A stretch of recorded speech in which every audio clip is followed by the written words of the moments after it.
I almost my standing desk. I think that's gonna look sick. This is what actually happens like behind the scenes. Today's kind of crazy because one of my biggest dreams has come true.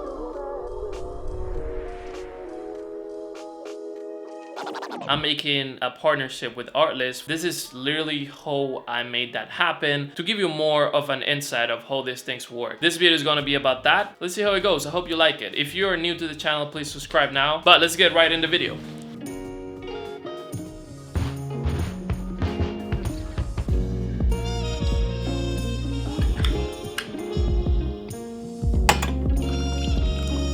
I had to take a quick break to make some coffee. I just can't function without coffee. I usually drink Café Santo Domingo, but this is also pretty good. The coffee has been secured. Now let's go back to the studio. It's very convenient that my kitchen is right next to the studio. I mean, it's just a room and I call it the studio, but I guess everyone does the same thing. I feel that I need to give you a little bit more context. So the product that they reach out to me to promote is their new AI voice features. Probably you're seeing a lot of other creators like blowing your Instagram and how the AI features and the AI voiceover, all this stuff is like the coolest shit. It is, but I had to be honest. If you are not able to convey your own message through your voice, that's gonna be helpful for you. For commercials, documentaries, horror films, like all that stuff, that's gonna be insanely helpful and it's gonna save a lot of people a lot of money. For me, honestly, it feels a little bit forced now that I'm into the process of making it, because I'm trying to tell my story but I'm not using my voice. It's my fault because I submitted the concept and then I realized it was just like, oh, okay, how am I gonna make this happen? But to walk you guys through it, so this is pretty much the setup of the video, and I have the story, I have the shots that I need to get and all this stuff.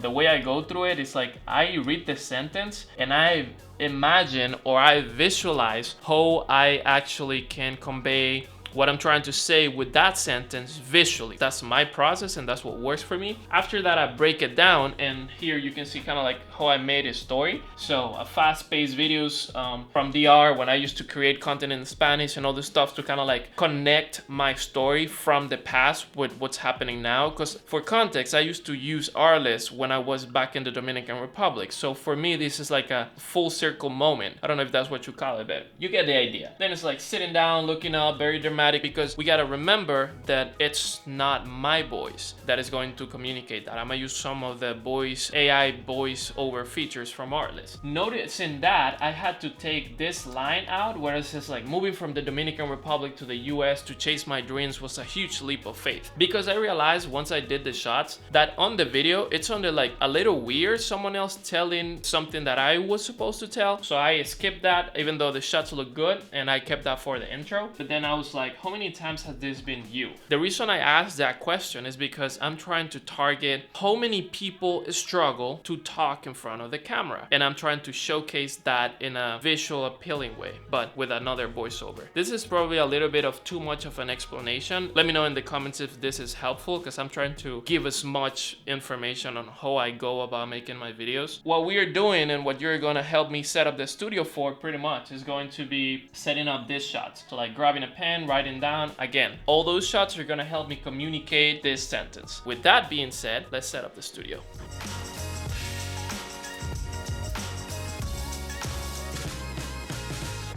So the first thing we need to get is a POV shot of me grabbing a pen. This is the setup that I'm going to be using. This is a Sony FX3. This is a 24 to 70mm G Master, the second version. This is a magic arm and a regular pen. This is kind of like how the setup will look like. I don't know if you guys can see it. Okay, so we're about to get this shot, and it's gonna be a little bit complicated because I'm doing it on my own. Take one. I think that I need to practice the movement a couple times. I'm trying to get the pen, take the cap out with one hand. It looks kind of weird that I just take it out and it just snaps out. We'll see what's up. Quick update, I just look at the take and it actually looks fire. So I think we got it on the first take. That was wild. I'm gonna do it again because I didn't wrote anything down and I'm supposed to be writing, but I just gotta do exactly the same thing again and it will be fine.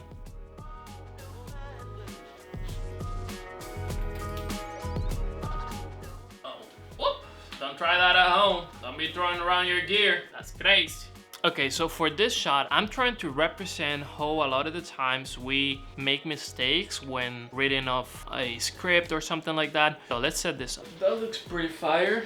I need more colors because that's what I'm targeting, like a very colorful cinematic type thing. This looks sketchy. I don't know if you guys are seeing that, but that's super sketchy. Let me know on the comments below, please, how much you like this type of videos. Otherwise, I'll just keep making my 5-10 minute cinematic videos. Maybe not, because I do like this type of setting. Now, I'm gonna add a little bit of haze to the scene because I just think that that's always cool. This is a little smoke machine that PMI Gear sent to me to make a video, and it's literally the best thing. I'm probably making a whole YouTube video just about this thing. Fire! I'm telling you, this is literally so good. I'm not very experienced with this, so if you have any advice on how much I should use, because I actually like it a lot, just, I don't know, let me know in the comments, I guess. Looks fire, right? We're getting close to finishing the shot list, but there is some key things that I wanted to mention about the whole process of making a brand deal, and some things that I would recommend you to keep in mind whenever you get your first brand deal. The first thing that you gotta realize and keep in mind once a brand deal comes your way is that you already put the work in. You are constantly posting stuff online. You should be paid for that. And the moment that that happens to you, you should embrace that, because you should 100% be grateful for your hard work. That's what got you there. The connections that you build, the friendships, all that stuff, all those pieces came together for this moment to happen. I know I went a little bit deep and stuff like that, but that's actually stuff that I think about when, you know, moments like this happen to me, because it's just gonna get harder after that. I'm just being honest. The second thing will be to be grateful. You just gotta sit down and appreciate that the person that you are going to become is starting to happen. This change within yourself and through your content is taking you to the point in life where you want it to be. All the hard work that you're doing, if you're creating content for passion rather than money, this is like a big step. So whenever that you get to that point, which I know you will if you're watching this, is because the algorithm works. They know that you're creating your content and going through a lot of stuff, but that moment is gonna happen. Just keep doing what you're doing and putting your love and effort into it. You're gonna get there. You are gonna get there. And the last thing will be to be present in the moment. Every time you get a brand deal or a campaign or someone is trying to pay for your work because they recognize the value and the hard work that you put into it, give your best.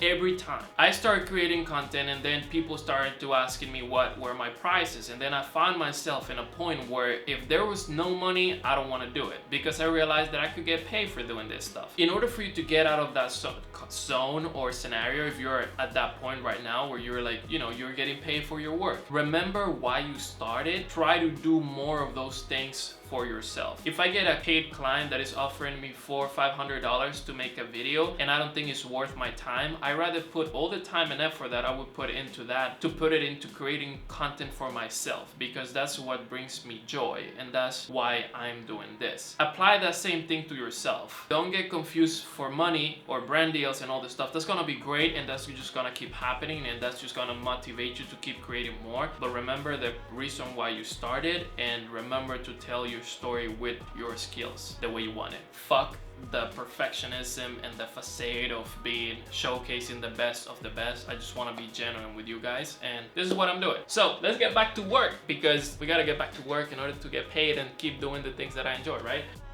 So now I gotta pretend that I'm making mistakes, like I said. Let's get it. Alright, let's just release their new. I feel that the shot is really good, and getting a closer shot, like a medium shot, will help me to convey the story a little bit better.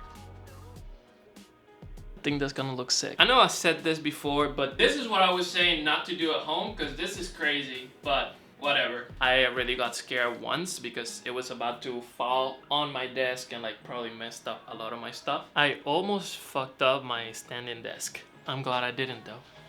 I need help, but I don't have help. I guess I gotta do it on my own. Oh my god. The real struggles of being like a solo filmmaker or content creator, like this is what actually happens like behind the scenes. I'm gonna stop being dramatic, and the other shots that I need to get, me grabbing my phone, opening social media, getting an idea. I'm gonna go really fast recording those shots because I feel this video is taking longer, and I don't know how many people will be interested in watching the whole thing. I wanna let you guys in on my life and who I really am. I don't know if that's right, but Back to the struggle. I am almost done with the filming part of it because we gotta keep in mind that it's a reel, even though I'm putting a lot of time and effort into it. After that, my plan is to kind of like do a talking head video afterwards, because remember that I'm promoting a voice over that is generated with AI. But at the end of the day, I always like to have some of myself within the video rather than just with the visuals. I will talk about the voice over and what it does, but I'm not going to record the process of recording that because it's just, you know, a talking head video, the same process that I did when I was messing up the script. Let's get into it. If you made it this far, give it a like, that really helps. And I'm trying to get to 100,000 subscribers before November 28th, which is my birthday. I want to celebrate my birthday doing that.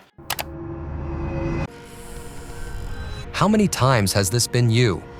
Producing stunning visual narratives, but struggling to narrate. I love learning new techniques and pushing my creative boundaries, but communicating my vision in a new language was a real challenge.